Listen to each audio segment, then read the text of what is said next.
Kilifi takamata tau,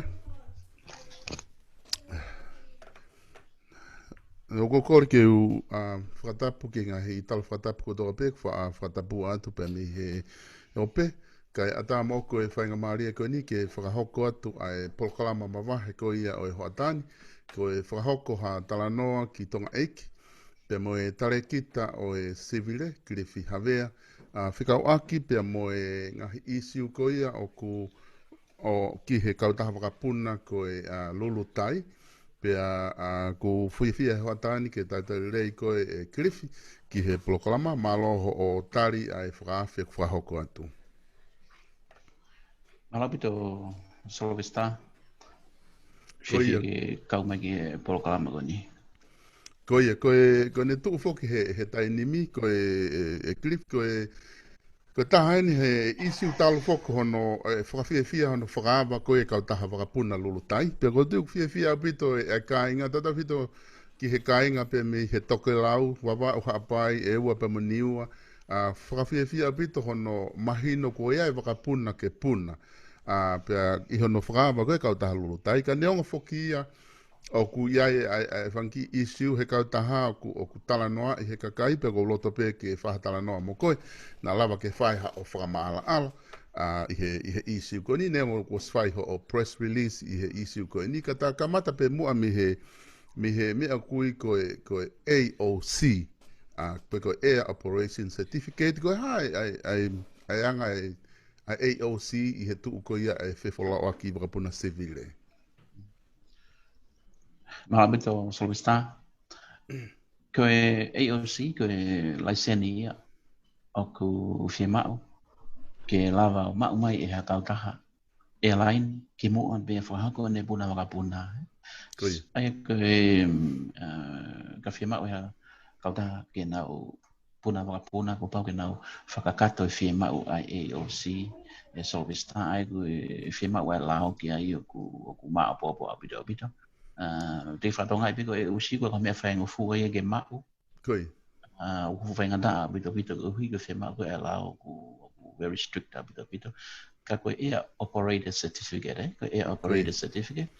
Pe koe ui whatonga pe koe laiseni iha kautaha business wakapuna ki mua ka naulawa puna.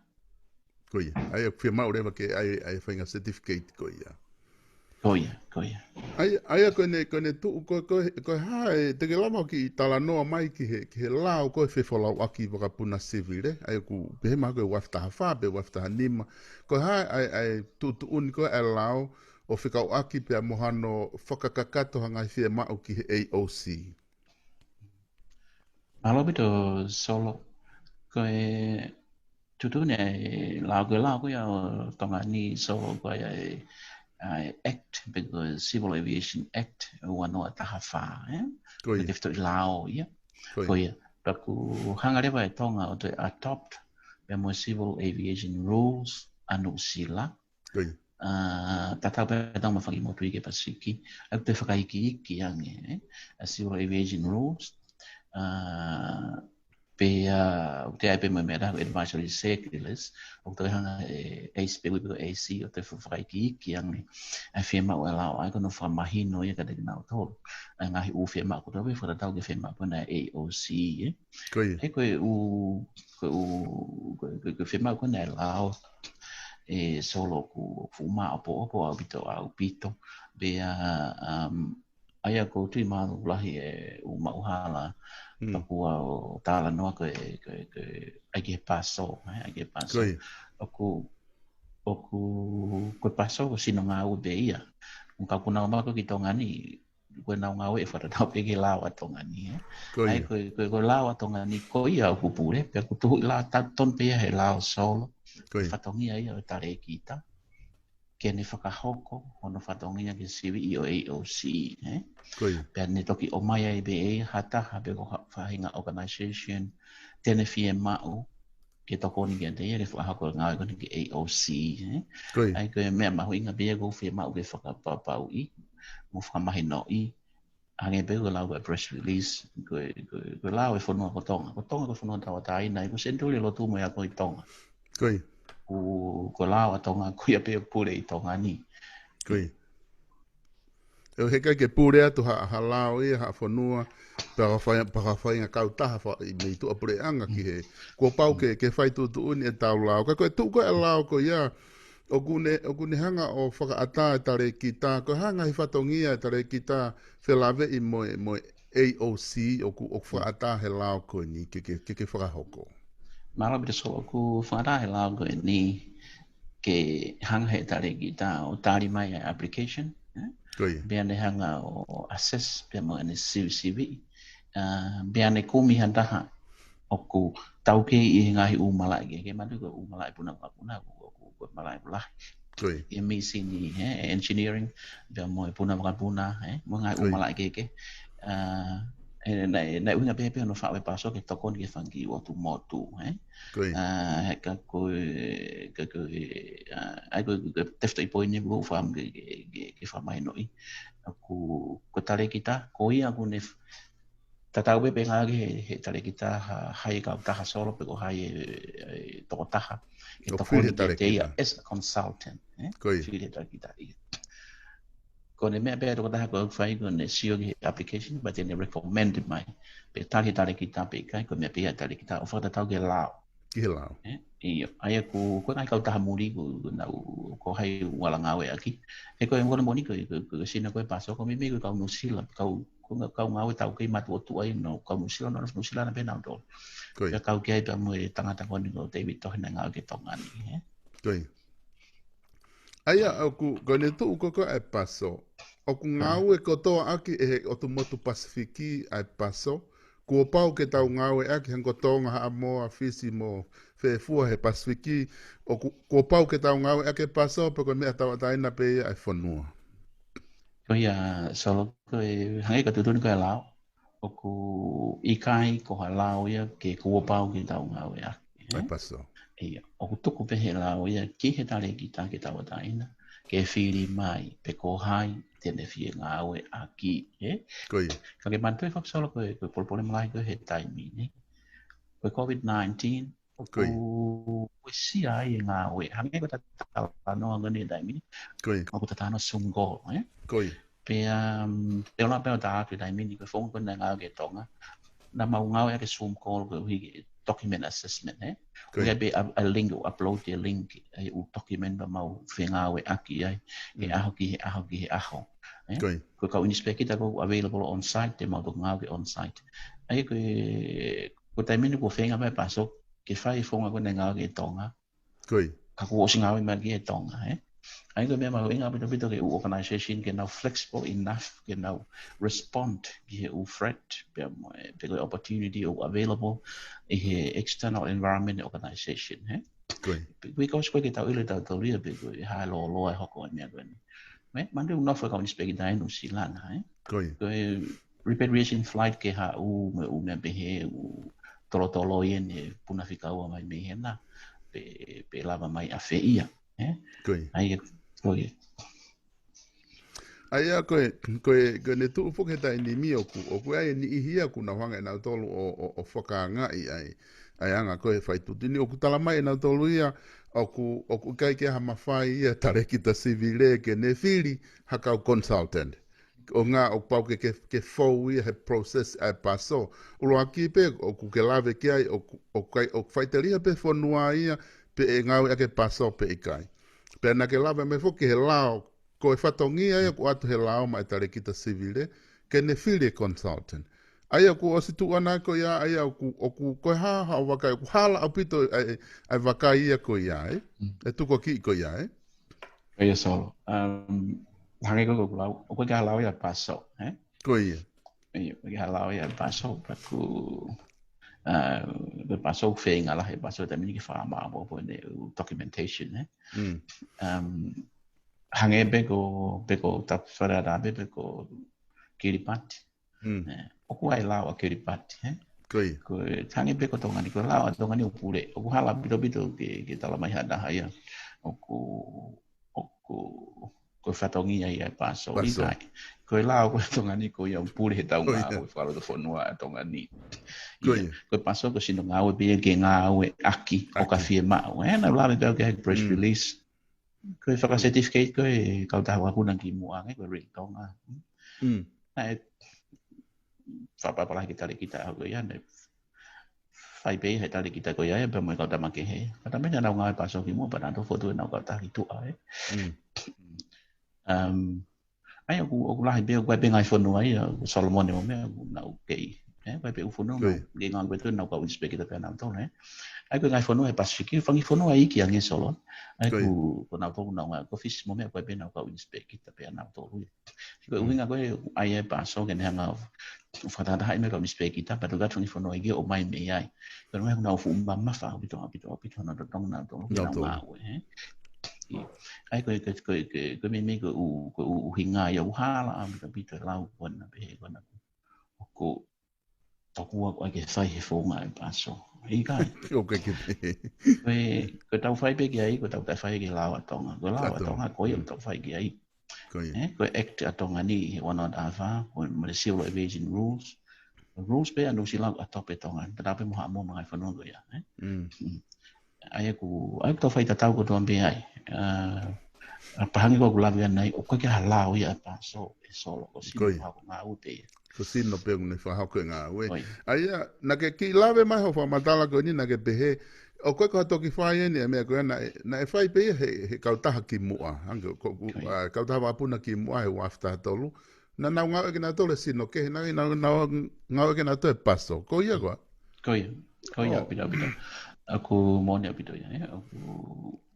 Ai ko kuinga ko gei ko famoni aku pemo ngā bigi mo abito ai ko ngai talo kamera na to ko paso waf mani ma aku ngā gi mo ai na mi ot petonga ngā ma ka inspect na musila ia pe ma ka inspect na me fish ia ai ko ngā we ia ku be he ku fuak pe he lao e mafai ki Talekita ke ne fra hako ngā we ko hi ke ne fra papaui he ke lava he lawe whanua tuku e mawhai ko e pe koto ta wha ki angi i hasina whawa apure angai ki tua koe ke responsibility whanua.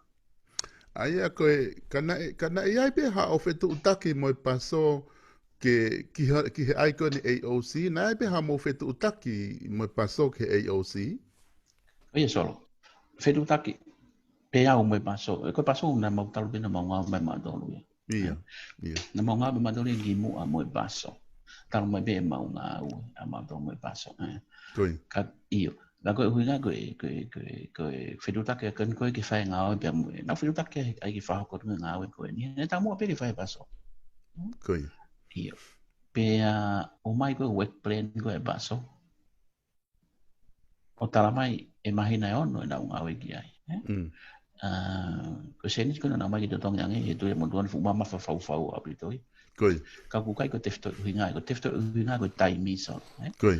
Ko taimi whangataha bia moe uncertainty ko ni koe na e pau pe e wau whakaku mai ko hani speki taki Tonga ni. Koe, ke whae ngā ue. Ke whae ngā ue.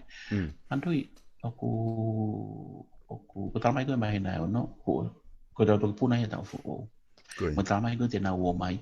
Whata nā be koe ni, ko toloi koe ni o repatriation flight pia me i Nusilana, ko whika wānu ai ki hau. Koe. Talu no tolo i whaipuna ngā me ane wheu kei tolo i mewa o mai ngeu i ka hau. Koe. O kuai e ku tui mo whakawau ka pana e hoko e pe palani ke utari ki he paso. Te kei whahapuna mga puna i tonga ni so. Koe. Ke nau ngāri hau i he waka koe ni. Ai ni koe ni aho hiwa mai na katu o ka topa. Ka hiwa mai na ni o ka topa ni. Ai ka pate nau hau ai. Koe o mea o kolontini e wiki e ua pa home kolontini e wiki taha. Pada tu kamata ngau i November. E tu puna wapuna e ai koe kona mo ni koe mea o mai he lao ke responsible pe tane ki tangene whakaukau i umea pehe.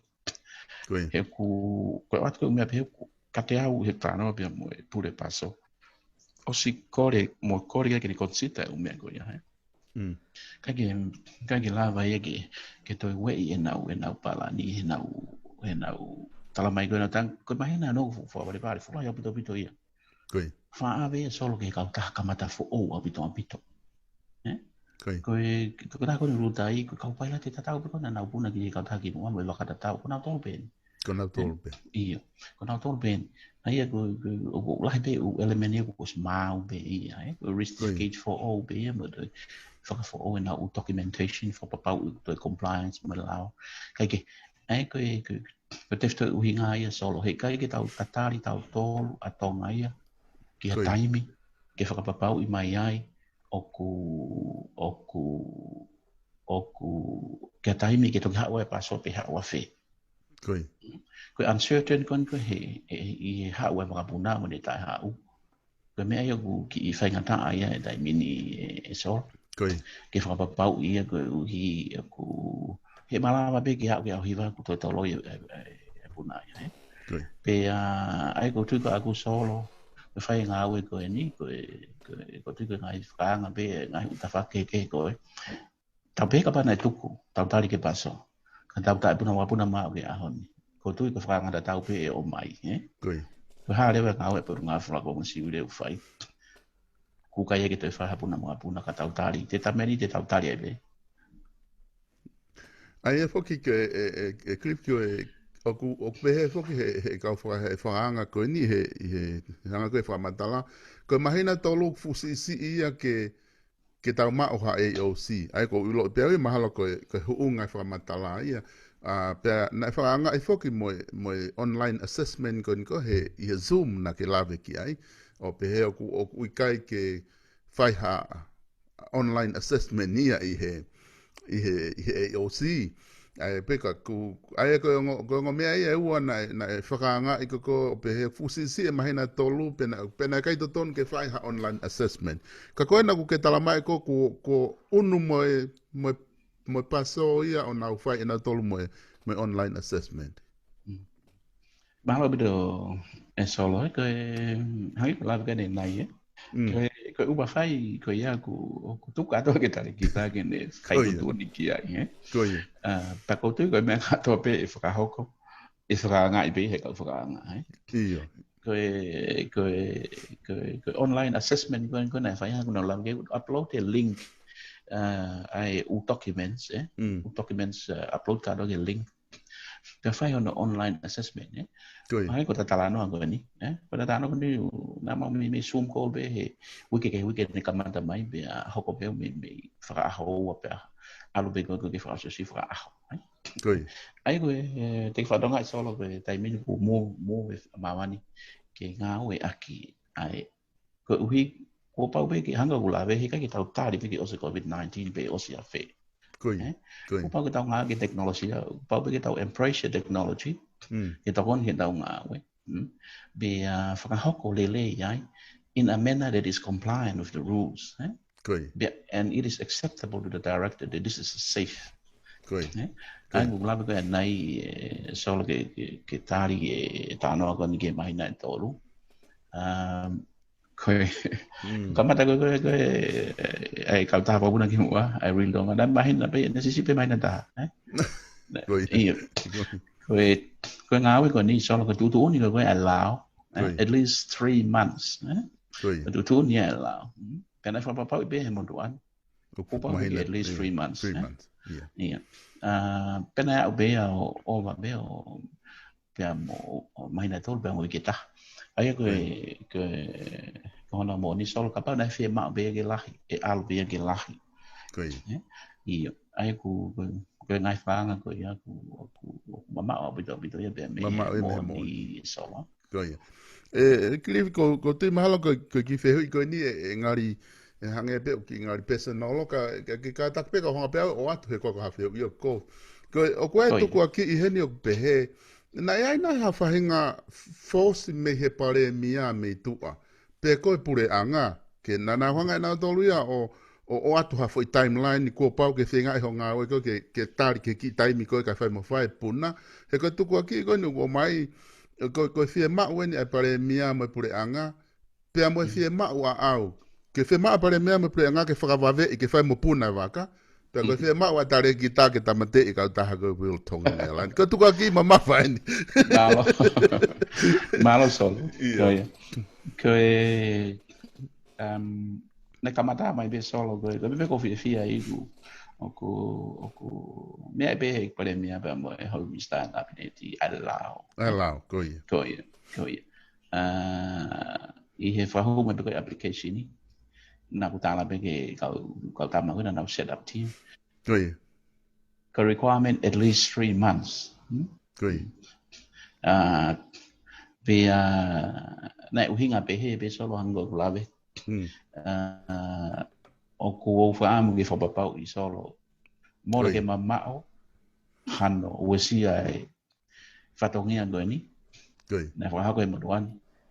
E he pure anga koe ni ke nau tutu ni mai. Ke whakahako he mahina ko e moe. Koe.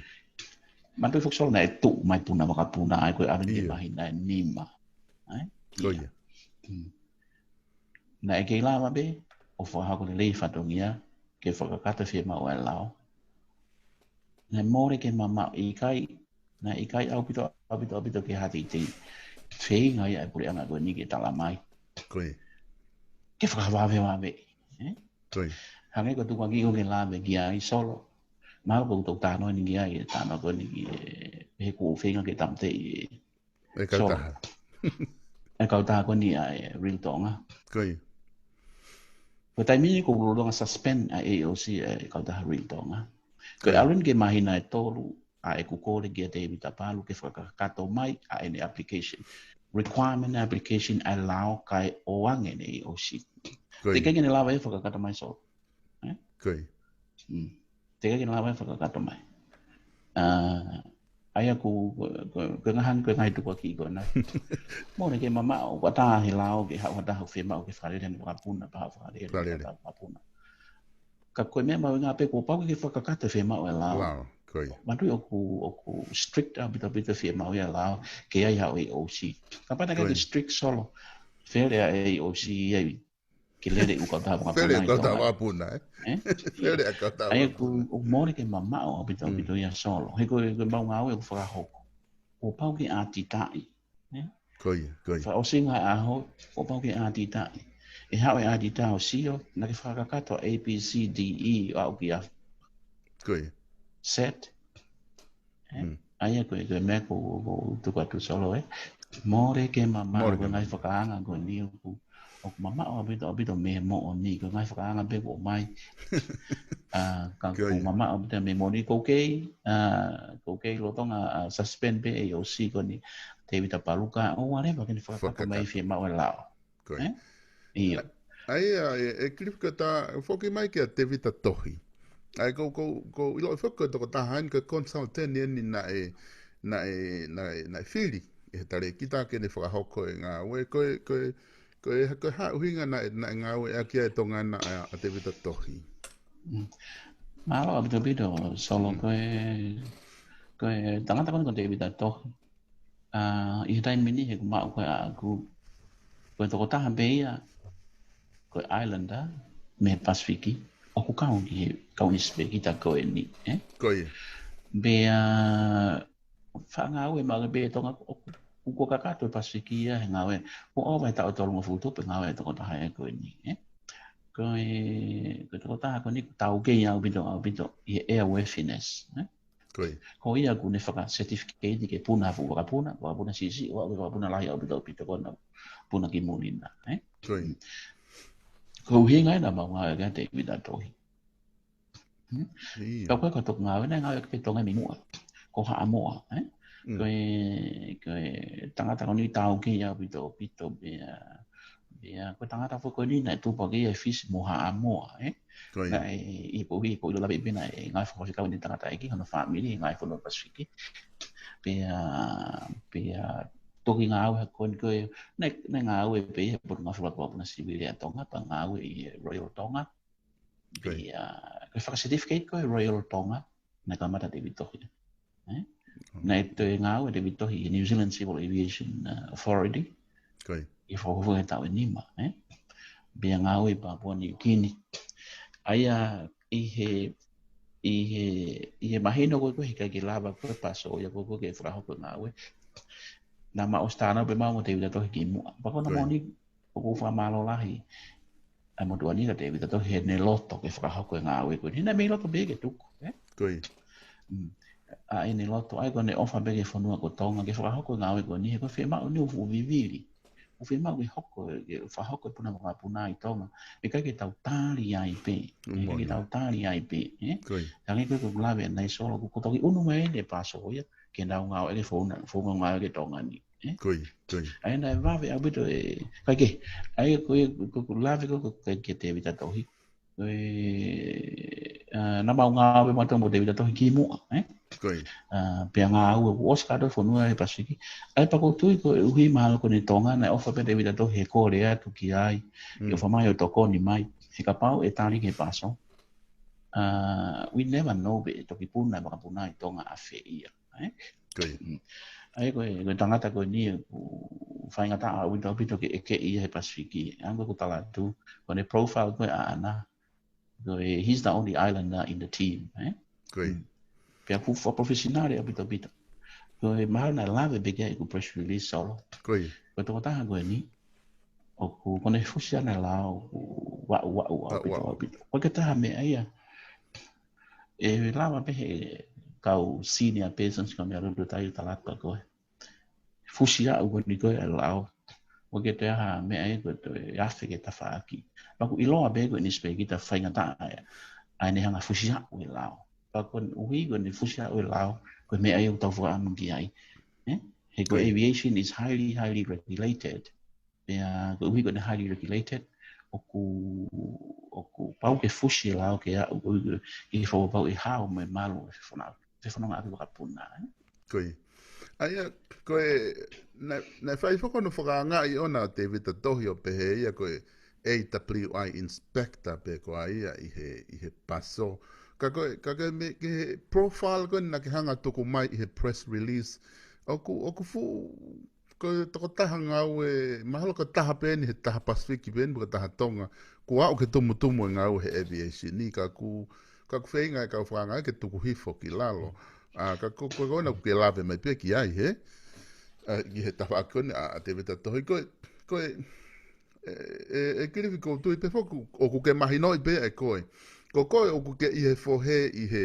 he civil aviation ko ku ke taki he pe koe whakaanga fuke ko pau ke whanahanga tonu atu pe alo atu pe ka te koe whakaanga tala mai he whakaanga heni na ko te tatohi na ni hanga o interview ko ke mao ho ngā we pe koe whehui fuke o pe he ia titi tuhima wheiwa I he mea koe ni na a waha whahinga mea heni na ko whetongi e wheiwa hange ka tuku aki pe na pe ku kaki ha mea pe he lao ngā we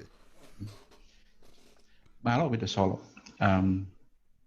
fe ma nga pita ke fa ma ki ai ko ia ko naku kamata nga we ko tui be September o wano ta havalu koi ka me ko ta we wa no ka fa to nge la ka ngo ni e ku tohi ko nga we ke potu nga we ko ni ko MOI na to CEO we to ta ko Ringo Faoliu koi ai ko Ringo Faoliu ko potu nga we ko ni na uia ko Ministry of Transport ki mu aso koi ki tana ko historia koi uma winga pito koi ai ko timing ko ia ko te vita tohi na CEO koi CEO te vita tohi ka Talekita Ringo ia he wa ko ni civil engineering ko ti ma ki ai koi ai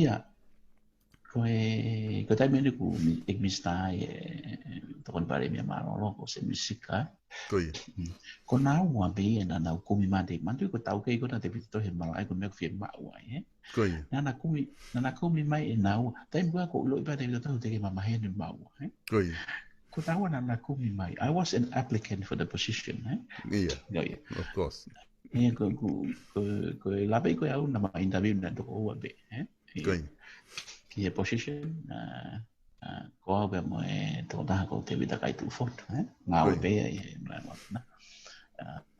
fa ba la hi kai tu ai ko tu ko ki ko mama o tu me bo ni ko solo ko hui ku fu mama fa to ko ki pe ko to ko ki mai ko mo tu ani ko mo tu ani ko ya master aviation management be fa mo pe solo ke la ve ko mama fa to ko ki ma winga bitcoin ko ya license I have held an Australian commercial pilot license ya ko ya mo license ni na ya mo license ni ngau he ta wa hanya kung lami ki mo ang license ge to le mala aviation ko license engineer wa puna license pilot mo license ngau tawa license e wai na si ma wi he mo tuan be o wai be mo mata ito hi bachelor of commerce in public administration management with psychology be mo diploma aviation wai be mo ku postgraduate certificate in public administration. From mo be ngla be ai ga uhi ke ilo be he ko tam ko no fa ko fa nga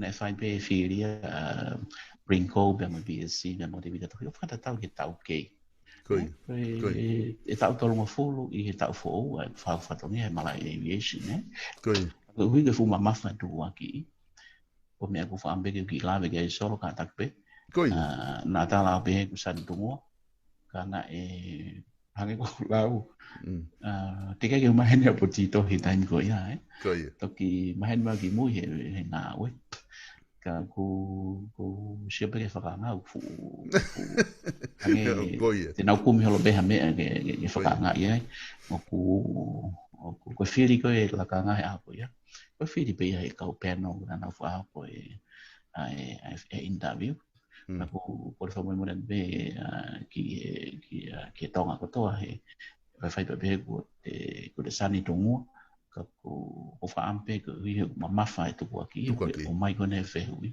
ko fa ampe ke to ko tu i kai ko ha tamu to de la kanga ko ni ko ha me fa mo fu be na ke ma o to fa ko mo to fa ngau ta ke ko inso kana ma ka to ai ma o tau ke pe ma mo pepa faka ko pe la ya pito malo cliff ko me ma winga fugia heta tala no ata wai ke fa ma ala u me ko fa to ngia ka kai pe na utari pe ka he ko me ko to nga hitu ko ki ko ni o ku ke tari ko ki ai o mama o pito ia me he mo oni ka ko tu malo ko ta ha wen ke ko nga fa o si ko tu malo pe ko tu pe ka te ia me ngalo ia te te ke to klape ko o tala noa mai ki ai ko ta foki mai ni ki he ke ko nga fa o si ko ni ko nga ko ke aviation ko to ta ko Terry O'Brien pe mo Navid Sama ko yang tama ia u na ko ngo pe ko consultant pe ko ha ko ki ma okay na ke fili ke na tokoni me tongana ki he ke whakahoko koia AOC o toko ni ka te vita tohi I he ngai fia ma o minu silani. Au ku whai whakona tuku a ki o nei a kua conflict of interest pia mo I kai whalala anga e o toko o a koe ni.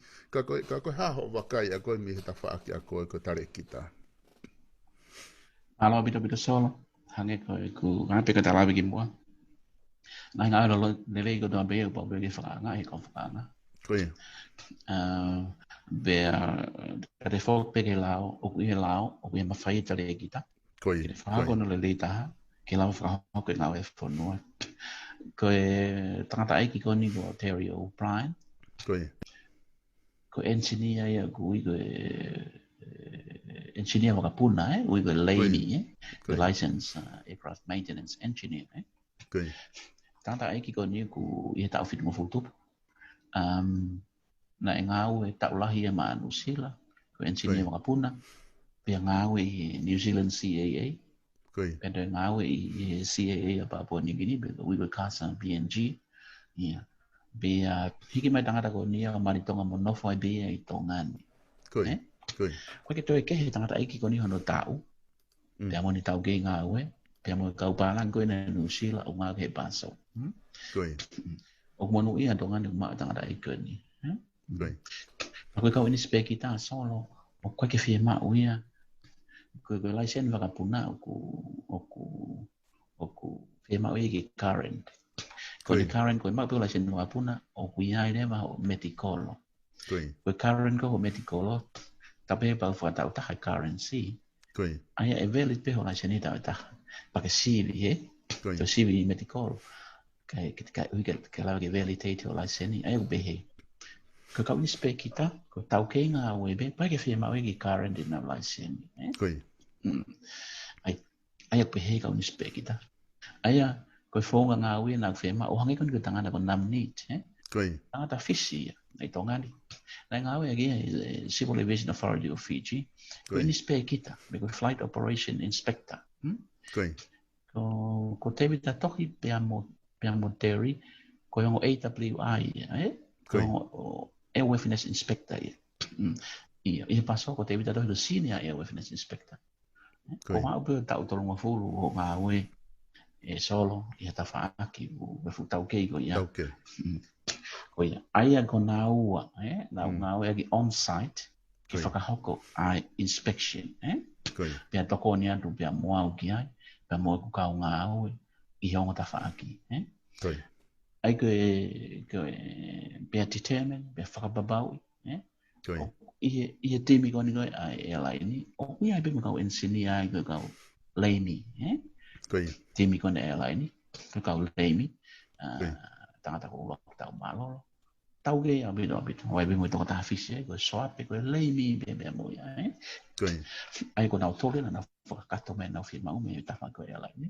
ni pe o ngau e gleva ngo inspect ta ko ni ko na on the ground i Tonga ni na ko engage na me timing o ya ko hi ke malama o whakahoko i ngā ue ai ko mau document assessment o mana mo fa ko wiki zoom call o ki he whaaho o pa whaaho taha pia mo te tohi he sivi e u tohi ko ni ko airline ni ai ko ospe o mau pe mai no comply u document pia mo lao pia mau hoko leo ki CV e henga CV me ngā ue CV e makapuna CV e ngahi me ngā ue ki ngā ue makapuna CV e office i koloni CV e office i makapuna office i haapai ko o sia ue CV ki ni o fo ai ko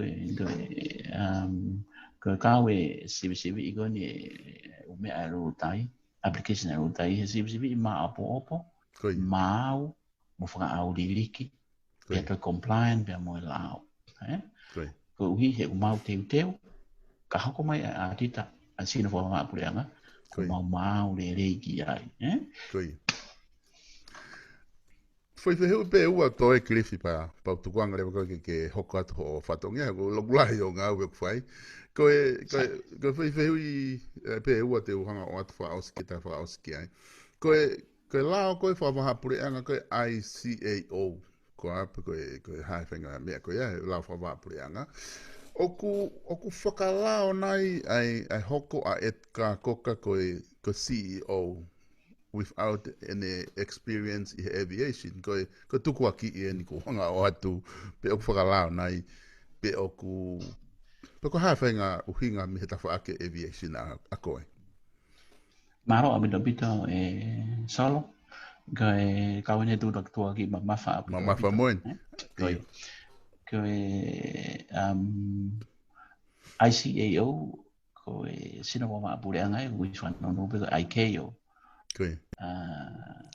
ko International Civil Aviation Organization sino ma pure angai ngan to nga ai fipuna ko apuna ma mani ki me afkalao o ko sino ta ko ayata ko ayata ko ka ta pe airlines airline be aya ko enusila ko Fiji Airways Qantas ko ka me mi pa ia io ko aya tai ko ICAO ia ko fonua ia ko fonua ko Tonga ko nusila fonua ke te hi batolo e dai mini so be ko organization ko ni ICAO u anda be evena ko ta ia organization of me mi pa lai ta ia fonua maman ICAO be ko la ko tutu ni ko ICAO me ko ia be lao Australia lao New Zealand lao America ko na tolu na fau na kamata mai tai fa futupu a fitu nai ko na tolu na fau tutu ki fa wapuna mo sio ke tutu ni fo o koe na u annex ke he tahahiwa Koi. na u tohi ngā ue ke kai ke lahe a bina mo documentation nga ko ki lawe beke ai ke u lawe mai ki ai Koi. ke nga ke u whamatawa o kuna ki ke he nā pe mai aiata is a airline association members only Koi. ko ai ke o ia ko whanua ia be ko potu ngā whiwhora ko na Sivile Koi. be ko CAA anu sila be ko Ministry of Transport me ko nau tolu ia o hek e taimu whae wholau ke IKO patakalak pe civil aviation ia CAA ia o kau moe ki ai kaike ko e tuke whoke mai ki he lawe koni ki a etika ko e wharere ko airline iso o ku pau ke ai o kau tama kui kau senior person o kau senior person o kau e CEO kawai bia mo manager flight operation pe pule pilot kawai bia mo crew and training manager pe pule ako pilot kawai bia mo tongota ko quality assurance manager pe ko QA kawai bia mo tongota ko maintenance controller engineer pule engineer foi kau kama go ni ku fa hu mai ona hingwa application AOC o mai pe mo na to nga tau ke I he nau mara ke ko CEO o wika ke fi ma uia be ho dama na ke ia ha ola sen pai late ko ai fu tama ko na ai engineer wa kapuna ke sio ke CEO in New Zealand I he whaka hou mai ko ni ko I mau contact ko ni a interview a tika ai ko ula kanga ka no ko ni solo de ko pau ke taria e Talekita ai to taha ko to pe ai on a meeting requirement ke ula kanga ko ni he ko te ulawa pe ki ya fika fa ki o tala not kan ko pal bane ma te vita palu ko ke ni ma o ia taha ka dama ko ni ko ni ko tali ko ni ke ni be ko ko ke fa ka to mai o senior basic requirement ka ngawe ko AOC ka dia ta haya te ne ma o ke fa ko nga ko ni na ni tuku gitu ko ne pa ma kai airline ko ne tuku gitu ne ka nga tuku gitu na don ne return de na don ne terminate in our employment iya pe to ai le vai kai ke ai ko je ta foki ma ke ta no ko ni ai tika de fo bo ya to here interview e au mo te vita tohi pe mo captain flight operation inspector ko nam nit ai tika koka o kune meet the requirement to be the CEO. Pia ko tu ni ki ai hangai be ko talave ko ni ani nai. O tu ka to me begis ki Talekita ke ni fa ko ia. Ia. Ai ko ose mau interview ko e solo. Ko ta hai ni ha interview le le mon mon. O kai ke solo ha ta hai ke to ta ko ni. Bueno masa e u. Pagi to ha fonu e pasigi ni nga u ai, nga o forum secretariat. Ngā ue o ki kauta Department of Agriculture a Amerika o ngā ue ki Northern Marianas Islands I taulahi. Pe CEO I ngai por ngai purianga ko CEO lo tanga CEO ko Chief Sec I mai purianga. O kulere mana business ai ko hanga ko lawe ko nai ko interview na mo fra ko ai to ta ko ni ka te au interview le mon ku kawa fia he suge ola interview o ta ko ni ko ka ke ne tataki atu airline ni he taimi ko ni pe ko mahena ko ka te au ko ne tataki atu taimi fa ngata ko ni ko tu pe e vave ana uhanga o tu wake tu unga ke tohi mai ki ai ha whaahinga ko ui ka hoko atu ki ni ngā ue anga maha ni Nau mahi no apito ia koe whewha au se au kia te watu me ta tala noa koe ni ki he Lulutai. He mea koe pare mea moi minister koe oe infrastructure. Na lave I hingoa koe paso I he na mea koe mea whakawa. Ko tuka taha ni mea na ne langa I koe ai issue koe ni.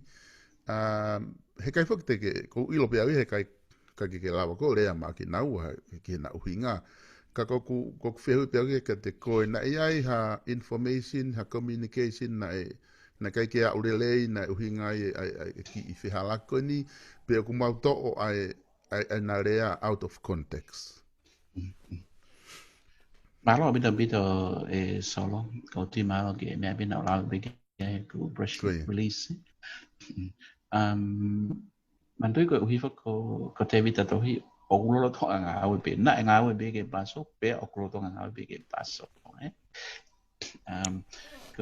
tui ko motuani na uhi nga be he na faka uhi nga be he ek pare mea ka ma ek minista he tai mina na me ai na rea na me ai na rea mori ke mama o halabe ko uhi o ko paso pe fika ke frau inga ya fai me ko tui ko aku mo mahi no na uhi nga be ia ko uhi ko ka wa te vita tohi I he nga we ko ni ko na faka hoko ko te vita tohi ko leading inspector ia ko team leader ia aku ai na ko faka nga we mai e au pe mo ngo inspect kita ko ko ia pa ko uhi ko faka hoko ko mau shum ko o ku lead te vita discussion pea ko tui ko me na uhi nga ke me ai pare me pa me minista ko uhi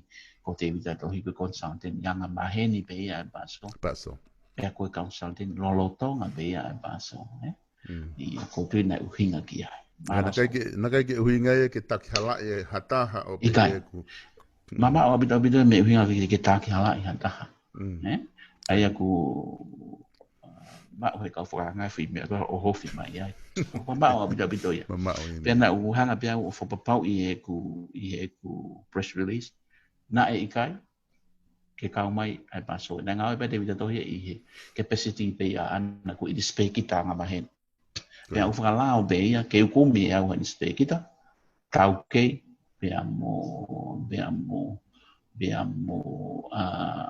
kau ke ia bito malai pia te lava o whakahoko I whenga o aki mo au ke whapapau I be o ku meet a requirement allow ai koe mea tatau pe ai koe nispeki tatau pe e paso po o mai o ngā o aki kana I kai ke I malu paso ko te fo ke Kilifi o ku whakanatula pe ia ke kakai ke taimi koko o ku langa ia e whakaanga ke ngahi issue pere ngesi peheni o ko hanga kuna whakakau ke asika me palapare mna e hoko pe ku whakanatula pe ia ke kamata ke ngau e kakai mo nau manawa sii ka ke kata ke o whakapapau I mai ke kakai o ku malu pe ku safe nai a Lulutai ke whepuna aki ai kakai o Tonga pe ikai alo bito sol aku tahan ko ma ngata hada tala noa kau tahan mo puna Lulutai ki aku mo tongko da pe mo me mai o ku safe bia malu bia mo hao na whana tau e mau ngau e bia mo lao bia lao pe whapa pau I atu ko tui ko e ngau e ko e ni bia na aku discuss pe mo kau ni spekita ko taha e ni hakau taha lelei taha no malu taha hon e mau whonga ngau e ki ai o whakahoa ke ngai kau taha ki mua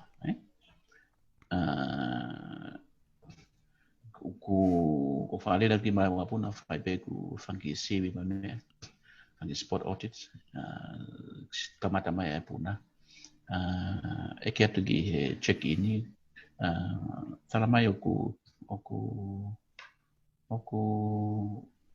toko lahi pia whonu e waka ai ko demand is getting higher and higher I he aho kotoa pe o whai ai puna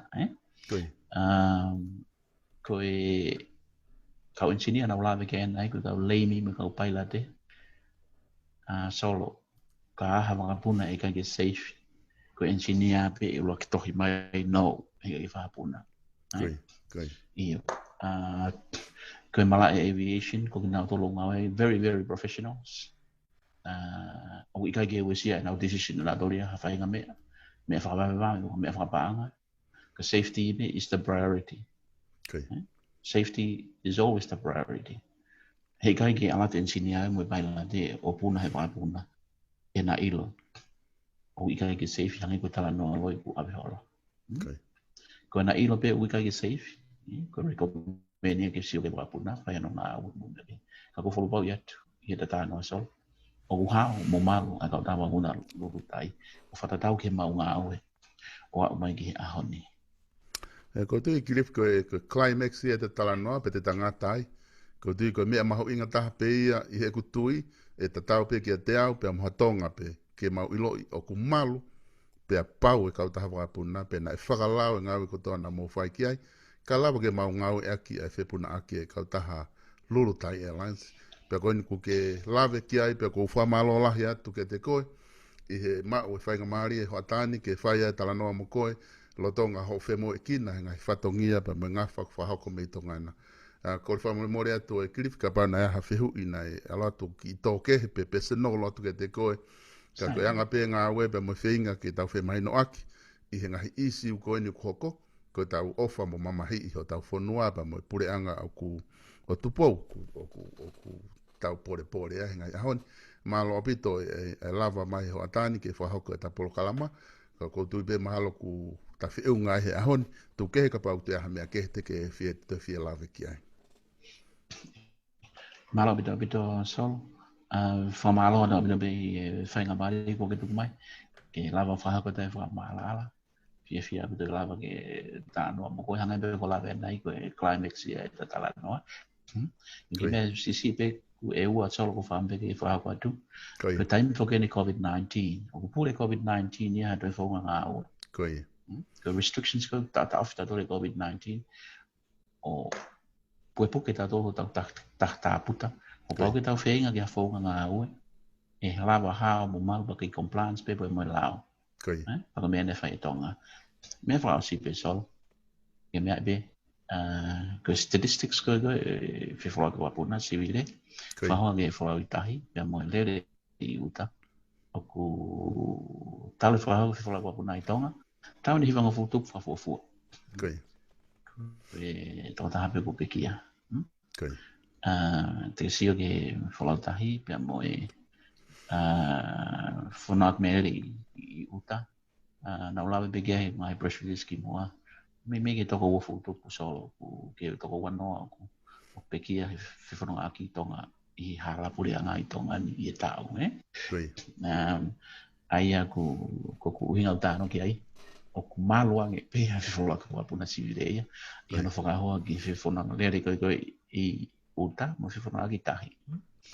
Aia koe ki statistics e kutuku atu mahu inga be ke mea i mo whantoka ngai. Pea ku kai ko tonga ni me au ku whaka regional and whakamamani lahi pe statistics e koe ia i he tuu koe no uhinga na ngulawe ke anai. It's a very highly regulated transport industry. And the professionalism, the professional people are very, very professional. O koe kaha mea ia koe ai wakapuna ke te whaalonga ua. Koe hao mai malu ko tumu aki pei. O ko whamalotu mo whamalo lai kare koe so. I maa whenga maari koe ni. Malo pito ko mo mea mai ki he Talekita o e Potunga Sivile a Tonga, Kilifi Havea, i he whahoko atu e Polokalama mo e Talanoa, ki he Lulutai i Hoatani. Mou katak whamori pe ka mamata ko tuite ki toku mamata he VPO ko ni kai ke lava live atu kumalo na mawheinga tu o tolu pe tu o wha mo Kilifi ke ma lock in, lock out whinga ke live atu e Facebook a pe mo e media sosiale ke lava ke tau whanonga whakataha he Talanoa ko ni ka koe ki i mau whateknikare koe ki hoko ka neo ngoia koe live koe atu ko ni e VPO ko ni he kai ke utoe edit ha whainga mea mi ai atu hangaton pe Talanoa i he mea na Talanoa ki ai ke mo wakai ki ai pe ko ngata e tau Polokalama ho atani mo mea tau toki whelongoa ki ai fiafi i he taimi walu e whakahoko ai Talanoa politikare pe mo e whakafunga whikaua o tonga tapu semisika malo pito e Kilifi malo so malo pito